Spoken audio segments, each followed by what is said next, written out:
Welcome to Divine Stories. These stories are real, unique and exceptional because they are from personal experiences around the African culture. Don't forget to like, subscribe and turn on post notifications so that you will enjoy and learn from these amazing stories.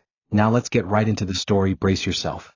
Adaora sat in the back seat of the black Rolls-Royce, staring out the window as the gates to their grand mansion slowly swung open. The sprawling estate stood tall under the moonlight, a symbol of the wealth and power her husband, Chuka, had amassed. Everything about their life was a dream: an opulent mansion, luxury cars, expensive vacations, and a love story that seemed perfect from the outside. Chuka adored her, showering her with gifts and whispering promises of forever. He was a self-made man, building his empire from the ground up, and Adaora had played the role of the perfect wife flawlessly. She had charmed him with her elegance, wit and beauty, and in return, he gave her the life she had always wanted.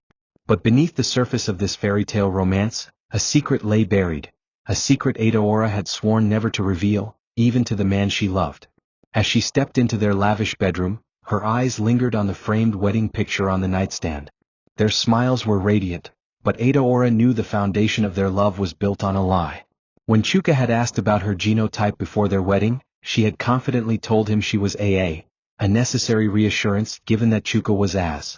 But in reality she was as too. She had been warned about the risks, but fear of losing Chuka had driven her to deception.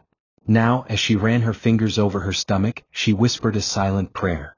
She was 3 months pregnant, and soon, the truth would be revealed in the most painful way imaginable. She turned to find Chuka watching her with a smile, full of love and trust. The weight of her lie pressed down on her chest, but she forced herself to smile back. She had come too far to turn back now. The months passed quickly, and Adaora's pregnancy became the center of their world. Chuka was overjoyed, treating her like a queen, making sure she had everything she needed. He often placed his hand on her belly, talking to their unborn child about the dreams he had for him or her. "You will be strong like your father," he would say, his voice filled with pride. Adaora would smile, but inside she was drowning in fear. She had convinced herself that fate would be kind, that perhaps by some miracle, their child would be AS like them or even AA. But deep down she knew she was gambling with destiny. Every doctor's appointment felt like a countdown to disaster. She avoided every opportunity for a genotype test, making excuses, faking fatigue, anything to delay the inevitable.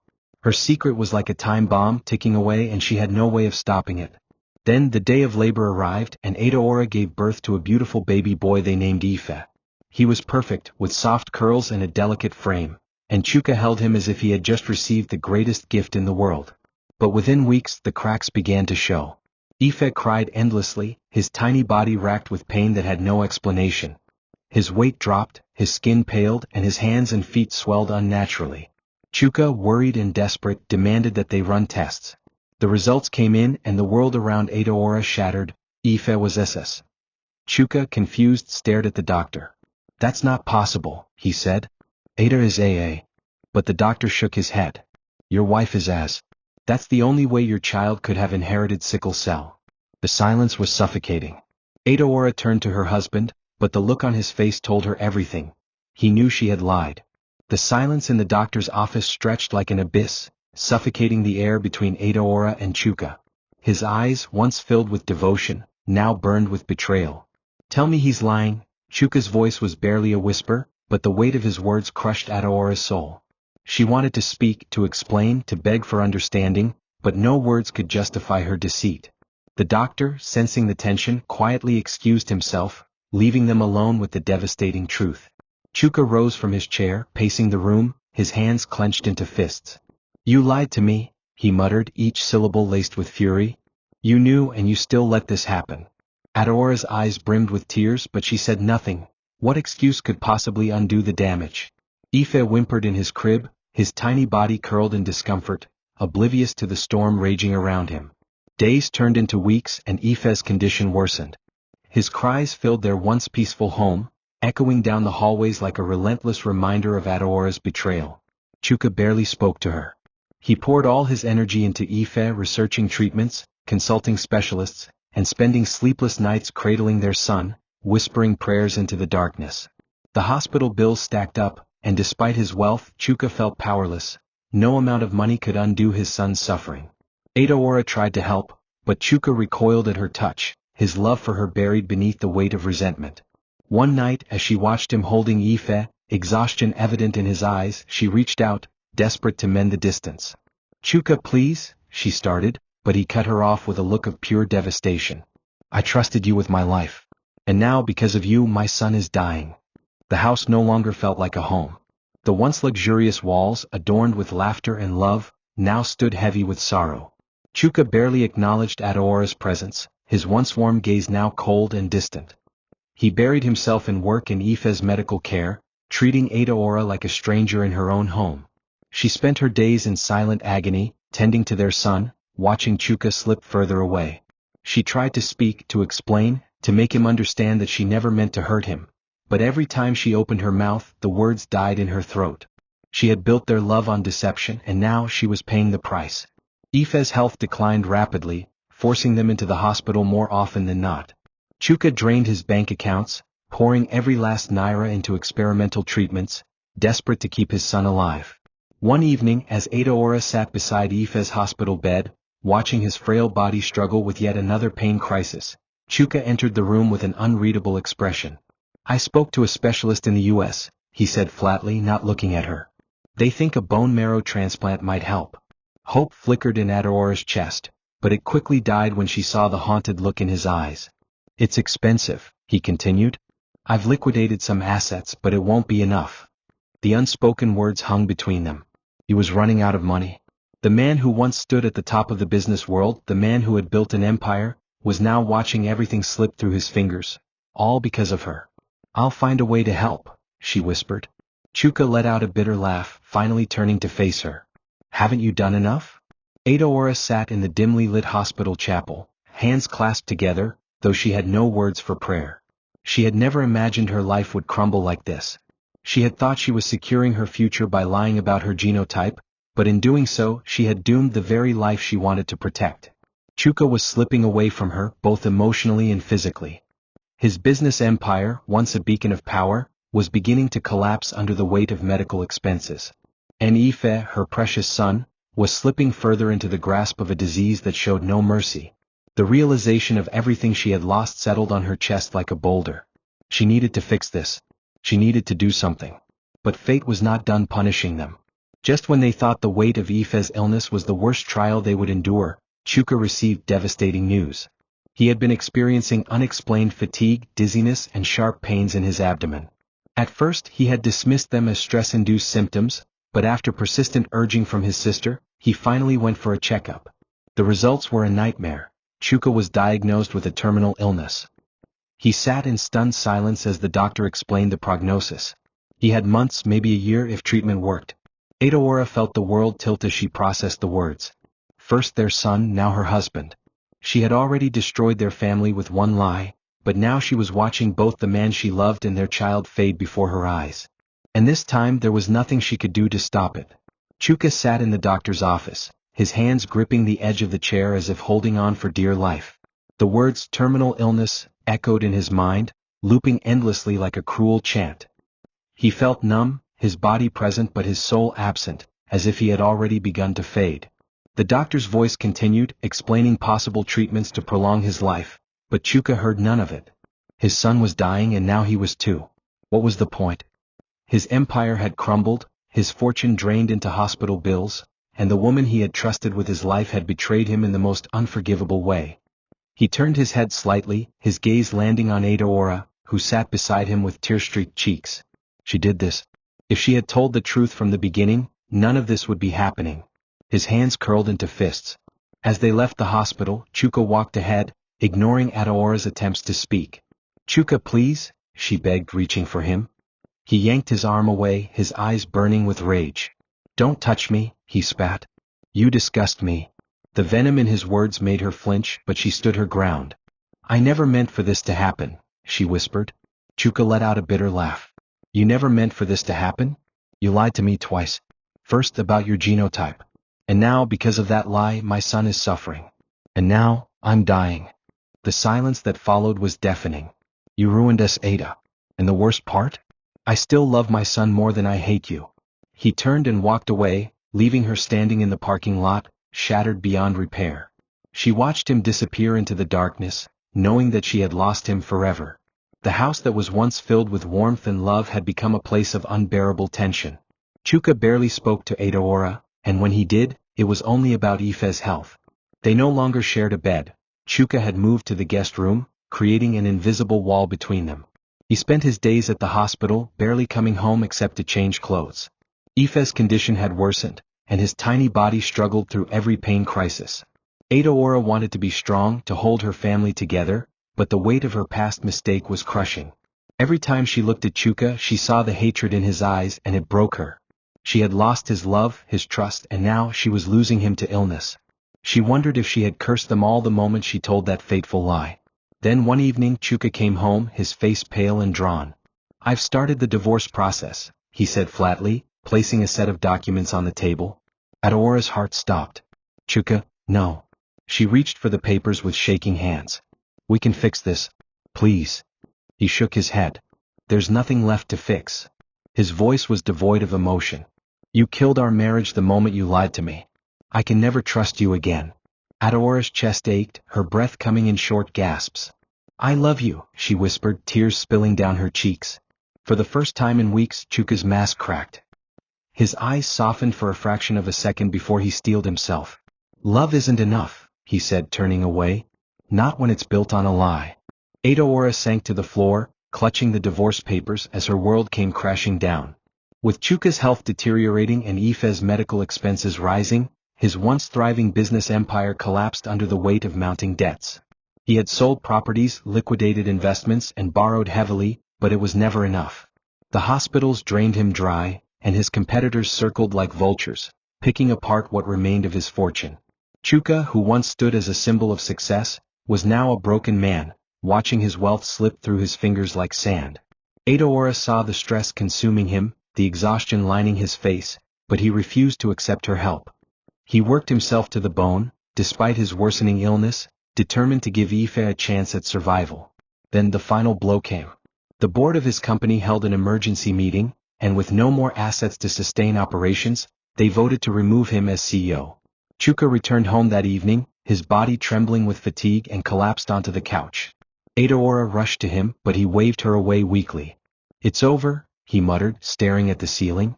"Everything I built, gone." His voice cracked, raw with pain. Adeora knelt beside him, wanting so badly to take away his suffering. "We'll find a way," she said, but Chuka only closed his eyes, exhaustion weighing him down. "There's nothing left," he whispered. "Nothing but my son, and the time I have left." His words sent chills down Adeora's spine. He had given up. And for the first time she realized that if she didn't act, she might lose everything, including him. Chuka sat in the hospital room, staring at the 4-line dripping into his arm. The reality of his diagnosis was beginning to sink in, pressing down on him with the weight of 1,000 regrets. He had spent his entire life building an empire, securing wealth, and ensuring his future, only for it all to crumble in the face of illness. The pain was relentless, spreading through his body like a slow-burning fire. But worse than the physical agony was the emotional torment of knowing he wouldn't be around to protect Ife. His son was still fighting for his life, and now his father was losing his own battle. The irony was cruel. Chuka clenched his fists, staring at the sterile white ceiling. He had always been a fighter, a survivor, but for the first time in his life he felt utterly helpless. Adeora sat beside him, her presence unwelcome but unavoidable. She hadn't left his side since he collapsed from exhaustion, despite his attempts to push her away. "You have to fight, Chuka," she whispered, reaching for his hand. He flinched but didn't pull away. "I'm tired, Ada," he admitted, his voice hoarse with pain. "I've lost everything. My son is dying. I have nothing left." The words shattered her. She had once feared losing him, but now, it was him who had given up. "You have Ife," she said, tears slipping down her face. "He needs you. Please don't leave him." Chuka closed his eyes, exhaling slowly. He had spent so long blaming Adeora, hating her for her lies, but in this moment hatred felt meaningless. Death was knocking at his door, and all that mattered now was the boy lying in the next hospital room. His son, his legacy, his everything. The weeks blurred together in a haze of hospital visits, medical procedures, and sleepless nights. Ife was growing weaker, and every crisis drained him a little more. Chuka, despite his own deteriorating health, forced himself to stay strong for his son. He would sit by Ife's bedside, telling him stories of the great man he would become, pretending that the boy had a future beyond the suffocating walls of the hospital. But deep inside he knew the truth. Without a bone marrow transplant, Ife had little time left. And with Chuka's finances drained, the chances of affording one were slipping further out of reach. He had failed. He had failed his son just as his body was failing him. The knowledge of it crushed him. Adaora saw the pain in Chuka's eyes, and for the first time in months, she put aside her guilt and grief to be his strength. "I will fix this," she vowed, gripping his hands. He looked at her, skepticism flickering in his tired gaze. "How?" he asked bitterly. "I have nothing left, Ada." She squared her shoulders, determination hardening her features. "Then I'll find a way," she said. "Even if I have to beg, borrow, or steal, I will save our son." For the first time in months, Chuka saw the woman he had fallen in love with, the relentless, fearless Adaora who had never backed down from a challenge. He wanted to believe her, but hope was a dangerous thing. Still, as he looked at her, something inside him whispered, maybe, just maybe. Ife's cries echoed through the hospital halls, his tiny body writhing in pain as another crisis tore through him. The nurses moved quickly, administering pain medication, but nothing seemed to work anymore. His body was failing, his once bright eyes now dull with exhaustion. Adaora clutched his fragile hand, whispering soothing words even as her heart shattered into a million pieces. "Mommy's here, baby," she murmured, brushing damp curls from his forehead. "You're going to be okay." But she was lying. And this time, the lie wasn't for her own benefit. It was the only thing keeping her from breaking. Ife's breathing grew labored, and for a terrifying moment she thought he was slipping away. She screamed for the doctors, panic clawing at her chest. Chuka burst into the room, his face pale with fear, just as the machines began blaring alarms. The doctors worked frantically, stabilizing Ife, but the prognosis was grim. "He doesn't have much time left," the doctor admitted, his voice filled with regret. "We need a bone marrow donor immediately, or he won't make it." Chuka turned to Adaora, desperation written all over his face. "We have to do something," he choked out. But Adaora had already made her decision. She would do whatever it took to save her son, even if it meant going back to the people who had turned their backs on her.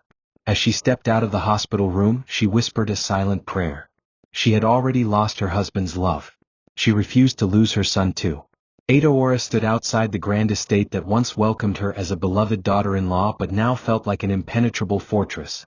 Chuka's family had cut ties with her after the truth about her deception came to light. She had been labeled a liar, a woman who destroyed her husband's life and burdened their bloodline with suffering. But today she wasn't here to defend herself, she was here to beg. She swallowed her pride and knocked on the heavy wooden doors, her hands trembling. When the door finally opened, Chuka's elder sister, Amaka, stood there, her face twisting in disgust. "What are you doing here?" Amaka sneered. Adaora forced herself to remain composed. "I need your help," she said softly. "Ife is dying." Amaka's expression faltered for a split second before hardening again. "And that is our problem because—" The word stung, but Adaora pushed forward. "He needs a bone marrow transplant. I know that a family member is our best chance of finding a match." She hesitated, her voice breaking. "Please, Amaka. He is still a part of this family. He is still Chuka's son." Amaka's gaze wavered before she sighed heavily. "Wait here." Adaora felt hope for the first time in months as she watched Amaka disappear into the house. If there was even a sliver of a chance that someone in Chuka's family could be a match, she would cling to it with everything she had. Chuka sat by Ife's bedside, his hand resting gently on his son's frail chest as the boy slept. His breathing was shallow, each exhale more labored than the last. He had spent nights wondering how it had come to this, how his once perfect life had unraveled into this nightmare. But there was no room left for resentment or anger. His son was dying, and Chuka knew, deep in his bones, that he might not live long enough to see Ife's future. The pain in his body had worsened, spreading like fire through his veins. His doctor had quietly informed him that without aggressive treatment, he had little time left. But treatment required money he no longer had. And if there was one life that deserved saving, it was Ife's. He pulled out a sheet of paper and began writing. It was a letter for Ife, one he would read when he was older if he survived this. "My son, I wanted so much more time with you. I wanted to see you grow strong, to guide you, to teach you about life. But sometimes life doesn't give us what we want. It only gives us what we can bear. And I hope you will bear my absence with the strength of a lion. I have always loved you and I always will." Chuka swallowed the lump in his throat, his vision blurring with unshed tears. He folded the letter carefully and placed it in an envelope, sealing his final words with a trembling hand. Ife stirred slightly and Chuka leaned forward, brushing his son's forehead with a kiss. "I will fix this, my boy," he whispered. "Even if it's the last thing I do." Adaora paced outside the hospital, her phone clutched tightly in her hands. Amaka had agreed to get tested, along with 2 of Chuka's cousins, but they wouldn't know the results for a few days. A few days was too long. Ife didn't have time. Panic clawed at her chest as she thought of her son lying helpless in that hospital bed, his life hanging by a thread. She had never felt so powerless before. Her whole life she had fought to survive, to secure a future for herself, even if it meant lying. But now she would trade everything, her pride, her dignity, even her own life, just to see her son smile one more time. A hand touched her shoulder, pulling her from her thoughts. She turned to see Chuka, his face lined with exhaustion. "Did you find anyone?" he asked, his voice rough. Adaora nodded. "Amaka and your cousins are getting tested." He exhaled heavily, nodding. "Good." There was a pause and then Chuka looked at her, really looked at her for the first time in months. "I don't have much time left, Ada." His words sent an icy chill down her spine. She shook her head, refusing to accept it. "Don't say that. You will fight this." But he simply gave her a sad smile. "Promise me something," he said. "Promise me that no matter what happens to me you'll never stop fighting for Ife." Adaora's eyes filled with tears. "I promise," she whispered. Chuka nodded, as if sealing a silent agreement. And for the first time in a long time, they weren't husband and wife or enemies. They were simply 2 parents fighting to keep their child alive. The test results arrived 3 days later, and Adaora's heart pounded as the doctor entered the room with the envelope. Chuka, weak but present, sat beside her, his hands gripping the armrests of his chair. The doctor unfolded the paper, scanning the results before looking up. "We have a match," he announced. Relief flooded Adaora, and she nearly collapsed with gratitude. Amaka, Chuka's sister, had tested as a compatible donor. Chuka let out a shaky breath, his body slumping forward as if the weight of the world had just been lifted.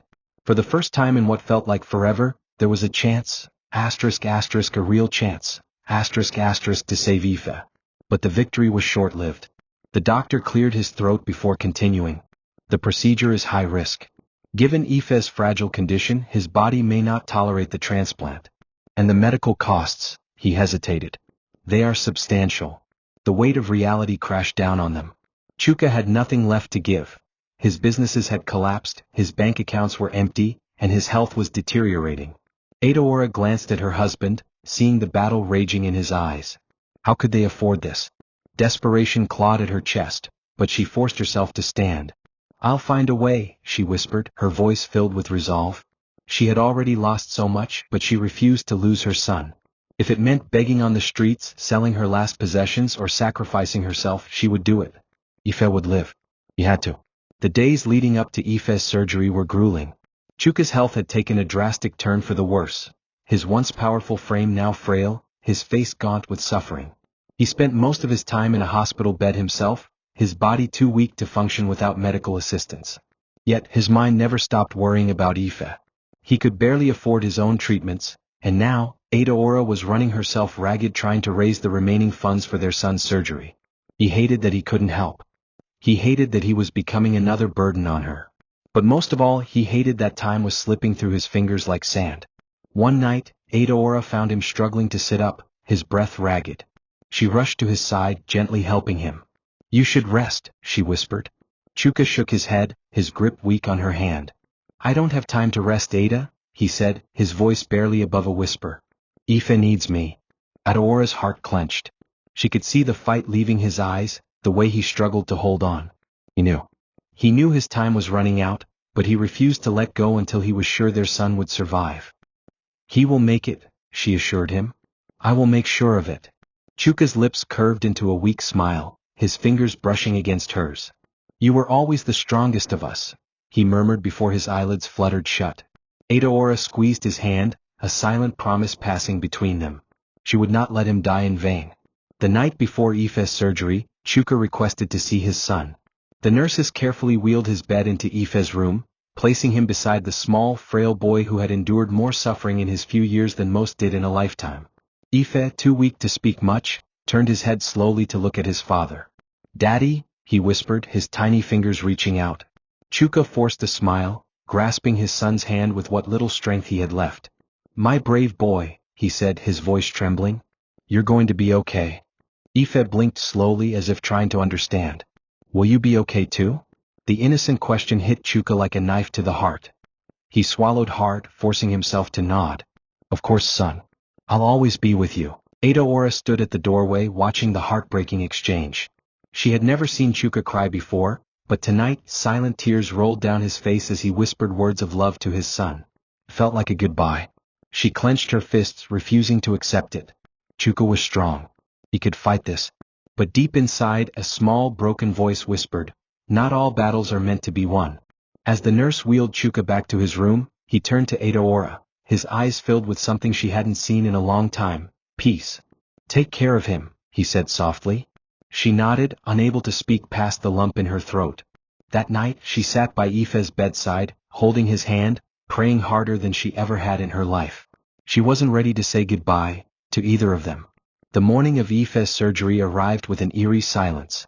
Adaora barely slept, exhaustion weighing heavily on her as she watched over both her husband and son. Ife was wheeled into the operating room, his tiny body looking even smaller on the hospital bed. Adaora whispered prayers, her fingers trembling as she gripped Chuka's hand. He was weak, barely responsive, but his eyes flickered open when he felt her touch. "He's strong," Chuka murmured, his voice barely audible. "Just like you." Adaora forced a smile, brushing his damp forehead. "And just like you," she whispered. But as Ife fought for his life on the operating table, Chuka's battle came to an end. His breathing grew shallow, his grip on Adaora's hand loosening. The heart monitor beside his bed beeped slower, each sound stretching unbearably long between intervals. "Chuka, stay with me," Adaora pleaded, shaking him gently. His lips parted as if trying to say something, but no words came. Then the monitor let out a long, piercing tone. "Flatline. No. No, no, no."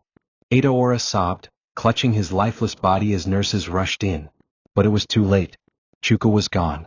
The man she had loved, the man she had betrayed, the man who had sacrificed everything for their son, was gone. The days after Chuka's death passed in a blur. Adaora barely had time to grieve as she anxiously awaited Ife's recovery. The surgery had been a success, but his fragile body needed time to adjust. She spent every moment by his side, refusing to leave, afraid that if she blinked, she would lose him too. Chuka's funeral was small and private, a stark contrast to the grand life he had once lived. Many of his former associates didn't show up. He had lost his wealth and with it his so-called friends. But Adaora didn't care. The only thing that mattered was Ife. Weeks passed and Ife slowly began to regain his strength. One afternoon he looked up at his mother with wide, innocent eyes. "Where's Daddy?" he asked softly. Adaora's breath hitched. She had dreaded this moment, but she forced herself to smile, brushing a hand over his curls. "Daddy is watching over us," she whispered. "He loved you so much."